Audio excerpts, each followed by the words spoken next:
In this section, we'll be dealing with the summation formula. What is the formula for finding the sum of an arithmetic sequence? The formula is first plus last divided by times the number of numbers divided by 2. So what this means is, suppose you're asked what is the sum of the first 50 positive integers. Remember, the formula is first plus last times the number of numbers divided by 2. The first and the last in the first 50 positive integers are 1 and 50, because we're being asked to find the sum of the numbers from 1, 2, 3, 4, all the way until 50. The first number is 1, the last number is 50. So the first and the last in 50. There's 50 numbers from 1 to 50. So we add 1 plus 50, we'll multiply that by 50, and then we divide the entire thing by 2. This becomes 51 times 25 when you reduce 50 and 2, and that becomes 1275 when you do the math. So that is the formula for finding the sum of a sequence of numbers, a consecutive sequence of numbers. For example, let's try to find the sum of the numbers 1 through 9. We can represent the sequence 1 through 9 the same way as we did before, with one circle representing the number 1, 2 circles representing the number 2, 3 circles representing the number 3, and so on. Just like we did before, we're going to rearrange the circles so that instead of having 9 different numbers, we're going to have 9 instances of the number 5. So you take one circle from 6 and you give it to 4. You take 2 circles from 7 and you give them to 3. You take 3 circles from 8, you give them to 2, and you take 4 from 9 and you give it to 1.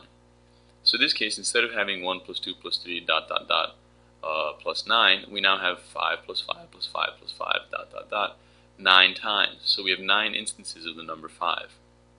Therefore, the sum of these numbers is 45, because 9 times 5 is 45. So that's a simple way of adding the numbers 1 through 9.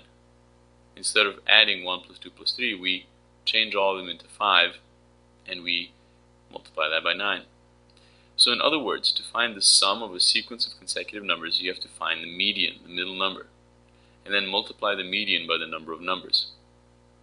We're finding the median because the median is the only number that doesn't change. Everything revolves around the median, so in this case the median was 5, and we changed the 6 and the 4 into 5.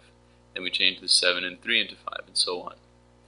Now, how does this relate to the summation formula? Well, if you use the formula first plus last divided by 2 is the median. Whenever you have a set of consecutive numbers, a sequence of consecutive numbers, to find the median, all you have to do is take the first number, add it to the last number, and then divide by 2. So for example, what is the sum of the even numbers from 1 to 100? Remember, the formula for the sum of a set of consecutive numbers is first plus last times the number of numbers, all of that divided by 2. The first thing we have to ask ourselves is how many even numbers are there from 1 to 100? Well, let's list them out. There's 2, 4, 6, all the way to 100.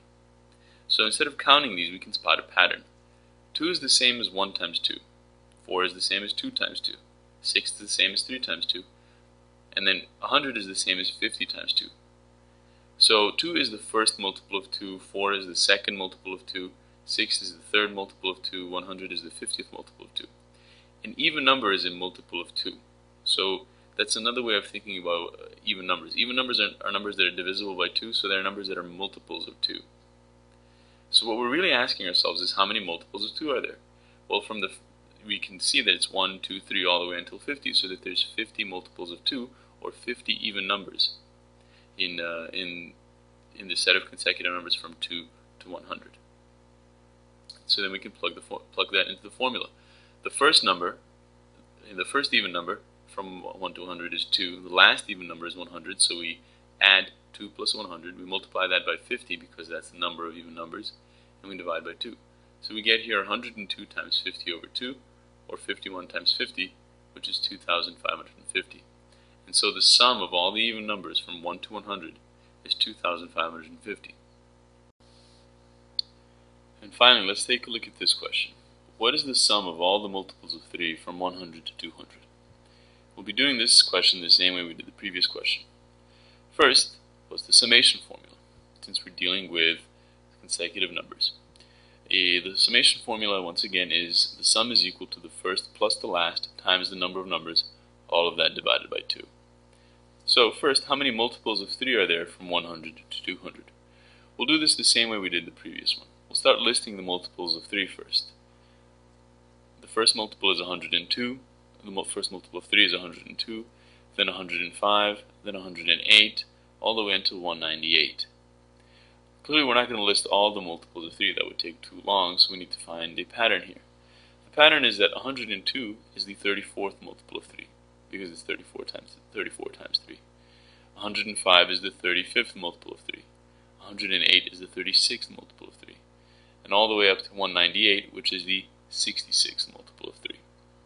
So really, since we're going from the 34th multiple of 3 to the 66th multiple of 3, we just want to figure out how many numbers there are from 34 to 66.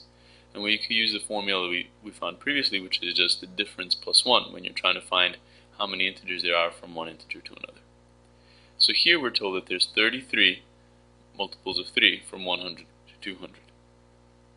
That means we can now rewrite our formula using these numbers.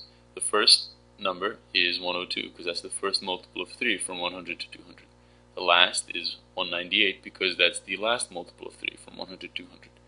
33 stands in for the number of numbers and we divide by 2. So really we're just trying to figure out what 102 plus 198 times 33, all of that divided by 2, equals. 102 plus 198 is 300, so this becomes 300 times 33 over 2. That becomes 9,900 divided by 2, and that becomes 4,950. So the sum of all the multiples of 3 from 100 to 200 is 4,950.